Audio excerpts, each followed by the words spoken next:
Moses and Zipporah by B. Craig Grafton. Read by Amanda Pizzolato.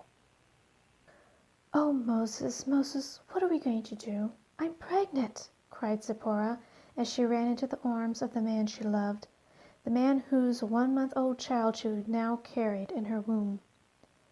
Moses wrapped his arms around her, comforting her. He held her tightly, and with eyes closed kissed her cheek and whispered into her ear, "We have to elope now tonight, my love. I don't have enough money to buy your freedom, and won't have it before the baby is born. We have to flee to Mexico, where you'll be free, and where we can get married, since Texas makes it a felony for us to marry, and for any preacher to marry us. Folks there in Mexico will be more tolerant of us and our children. Life will be a lot easier for us there than it will ever be here." Moses had left his parents and siblings in Kentucky and gone to Texas in the summer of 1835. Texas won its independence from Mexico in April 1836 and became its own country then, a country that allowed slavery.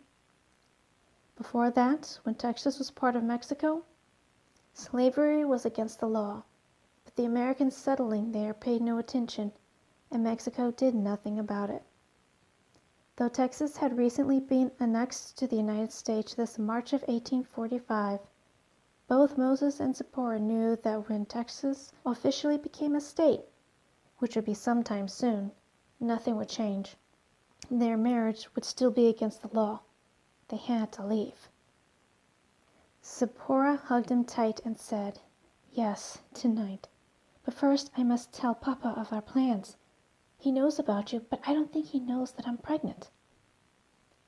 Their midnight tryst had been going on for 2 years now.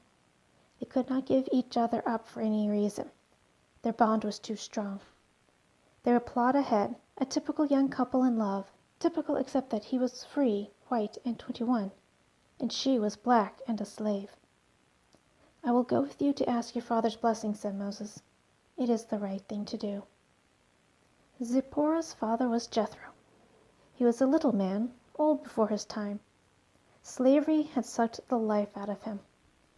Stoop-shouldered, bent over, bald on top, and gray around the ears, shriveled and wrinkled and with few teeth left, he awaited his fate as the young couple approached him. He knew what they wanted, and he knew that she was pregnant. "I am not like Jethro in the good book," he told them. "I don't have 7 daughters. Only one whose mother died, giving birth to our child, and now you are going to take her from me," he said, directing his words to Moses. "From me, an old slave that has nothing in this world but his daughter." He shook his head and stared at the dirt floor of his cabin and wiped his eyes. "Sir," said Moses, but Jethro cut him off. "I know you're young and in love, and color be damned. Love will conquer all. Well, it will take a biblical miracle for you two to make it to Mexico. They'll hang you, young man, when they catch you, and they will catch you. My daughter will be sold away. I'll never see her again or my grandchild, ever. I'll have nothing, but you two will have had your love. That's all that matters now, isn't it?" "Sir, I would like your blessing," muttered Moses. "You calling me sir? Well, ain't that rich?" snapped back the old black man. "Don't have the freedom money, do you? Getting all excited and worked up with my daughter, you stopped thinking, didn't you? Stopped thinking about all but ravishing her. Didn't think about the price of freedom or what could happen." "Papa, please," begged Zipporah, "please stop." The tears streamed down her face. "We're going. It's hard enough for me to say goodbye. Don't make it any worse," she pleaded. The old man stopped and chewed over the inevitable. "Go if you must," he spit out. "But before you do, can you at least stop and give your old father a kiss and a hug goodbye tonight?" Jethro then halted again. He regained his composure. "I apologize for my behavior, sir," he said to Moses. "I respect and accept the decision of you two. I understand how things are. I will give you two a wedding present when you stop back, and yes, you have my blessing. You're leaving as soon as it gets dark, I assume?" Moses nodded his head yes. Jethro smiled and chuckled. "Oh, well, I was young and in love once," he told them. "Your mother was on a plantation 5 miles from here, Zipporah. I used to sneak over each night whenever I could to court her. She was as slim, sleek, graceful, and as beautiful as you, daughter." The old man reminisced, staring off into space. "Oh, yes, I remember how it was," he muttered to himself. "I knew this day would come, but not like this," he said, his conversation now directed to the two of them. There they were, holding hands and looking at each other the way young couples in love did. Jethro knew the die was cast. An hour after dusk, Moses and Zipporah were back at Jethro's cabin. All they had between them was one horse, a saddlebag with all their possessions, and hope. Jethro stepped forward and hugged his daughter. They both were weeping. Moses shook Jethro's hand, and the men patted each other on the back. Tears were in both men's eyes. "Here," said Jethro, extending his hand to his daughter and handing her a paper. "This is your manumission document, your freedom paper. You can leave now a free woman. No one will track you down. It's my wedding gift to the two of you." "Papa, how?" stammered Zipporah.